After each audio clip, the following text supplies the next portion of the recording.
Well, Anthony David Adams. Who cares about that? Because you are the love guru or whatever. But actually, playthelovegame.com. You have this game. It's a card game, but it's an online game. It's everything. But to me, I mean, I've interviewed hundreds of people now on crowdfunding and stuff like that. But this, I mean, this is not just, superfluous love stuff. People don't realize how important love is in their life. I mean, I think that's why we work so hard, is we want to be loved more, And so you finally, instead of showing me how to make money or something, so maybe I'll get more love, you're the only guy I've seen, at least in crowdfunding, show me how to get more love without getting more crap in my life or more anything else in my life, and just pure love, because you're a coach, you're a PR guy, you're a marketing expert and everything, but really you're just a guy with a heart trying to help other people with their heart.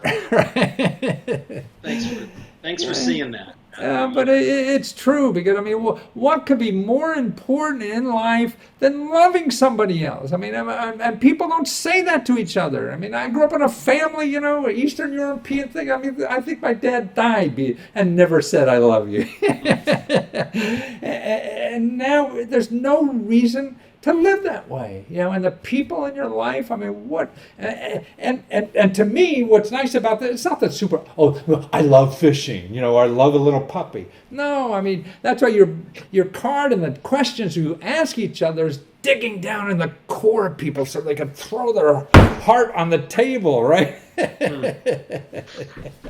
But you'll say it better than me. Where'd it come from? It's beautiful. The love game was inspired by a guy named Arthur Aaron, who did some research 20 or so years ago, where he was experimenting with how to create rapid intimacy. And over the course of that research, he couples that were, or just random experiment, the people getting experiment on the subjects, 6 months later, they were getting married. People falling in love and getting married as a result of that. And a New York Times article came out that was kind of talking about this. And when I read the article, I thought, man, this idea that falling in love and doing whatever it takes to stay there is the surest path to self-actualization. That's kind of my mantra that I live by and the work that I do with my coaching clients. But I thought, so many people just aren't falling in love. Yeah. It's like, for the ones that are in love, there's really something to work with there if they really want to do. But a lot of them are just not falling in love. And so I thought, and that's actually that's a fairly easy part of the relationship. The falling in love part should be just easy. So the game, love game, I thought, man, this is just what a great tool for us to kind of have in the collective species toolkit, to be able to be out there and just catalyzing and creating a context for shared intimacy, really just deeper levels of intimacy that might take somebody 2 or 3 years to even have these kind of conversations. Lifetime for some people. Or a lifetime for some people. That's exactly right. So for me, the love game, it's an amazing tool. It's an amazing game, and I think people can play it for fun. They can do it as a date activity. But the results have just been fantastic. I mean, the coolest thing for me is, as I'm shipping out, the first decks, I'm thinking, man, there's going to be, somebody joked and said, you're going to have a lot of kids named Anthony David after their parents the game. But we're getting all kinds of emails from people saying that they became official boyfriend and girlfriend after playing the game for the first time, or they said I love you for the first time. And that, to me, there's the creative aspect, which is phenomenal. It just feels really great to just have something you made in the world just be received. The impact, and just to know that you're a part of helping folks open their hearts to one another. That to me feels like that's the biggest win for me. Tell you the truth, as I get older, I'm thinking, that I believe is the one muscle you can work on for the rest of your life. I mean, you're, 30 years old or something? I'm 70, and I can't run as fast as you. I never did, probably. But, all those other muscles get, atrophy. But I think your heart and your love, you could grow that sucker, forever and keep going. And that's the one muscle you could do. And that's why, why your work is so important to that. Nobody concentrates that unless, It's unfortunately, I think, in our society, it's often the most underutilized muscle. Yeah, it's often the one that's the most underexercised, because I feel like we have a cultural context of sort of like molecular love. Like you have this experience and you're kind of there with Yeah. someone, and it's Yeah. there's this little free period of just like really good feeling. But then once the mechanism of love kicks in Yeah. and people really, it's actually when they start to actually fall in love, that's when the Yeah. craziness comes up. And there's just so much, I would just say, kind of bad advice about. There's just so much kind of junk out there. No, I believe. And the idea of this this idea of kinetic love, which is the love of action, which is even when it's like the last thing you could possibly want to do in that moment, it's like finding it in yourself to push through that barrier just to get your heart back open.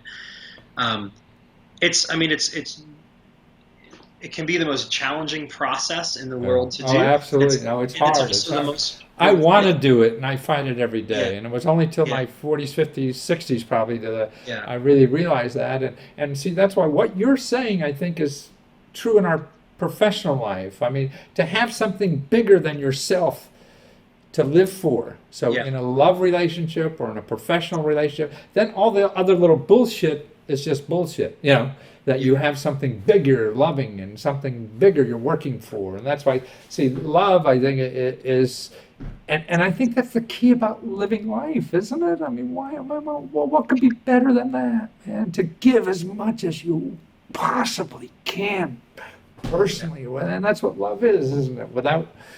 With that clipboard that we usually have. Oh, hey. Yeah. And that's why this is a catalyst for all that. So, I mean, you're not going to get this in, 50 ways to make $1 million, when it really is. Well, and I do think that having, the connection between love and intimacy and what I would say actualized like success, is I think that, you may make a bunch of money out of a loving relationship if that's like what you're up to, but I think more importantly, it's the loving relationship can provide a context for you to really express that part of yourself. Why do you want all the money? To show that love of, hey, you got the love now. What the hell do you need money for? It's really tough to market stuff to people that are in love. I think that there's like, they don't need anything. You're just, what do you need? Very basic stuff. Well, this is wonderful. I'm so glad you're there, Anthony. Anthony David Adams. But more importantly, it's playthelovegame.com and get the card deck of these things, $25, and that's going to save you millions on therapists or whatever the hell else you need. Oh, yeah. But more to start the conversation. I mean, that's what to me is that what's so important. Somebody has to be the catalyst to start that between two people. So if you came into your relationship with this deck of cards, man, you're the savior. So why don't we all be out there and go be saviors and get a deck of cards and bring that to our relationship, right? I love it. Yeah, we've got the deck of cards at playthelovegame.com, and there's also there's a free app you can a free mobile app you can play there, and there's a book if somebody wants to kind of do it in a book format, you can get access to the book there. And I've also got a lot of just free resources on winning the love game. So kind of wealth of knowledge and tools and things that folks can use to help themselves along that journey and share their story too. So wonderful. So playthelovegame.com. Okay, Anthony David Adams, thank you so much for loving the rest of us, for giving us this. Take care. Thank you so much.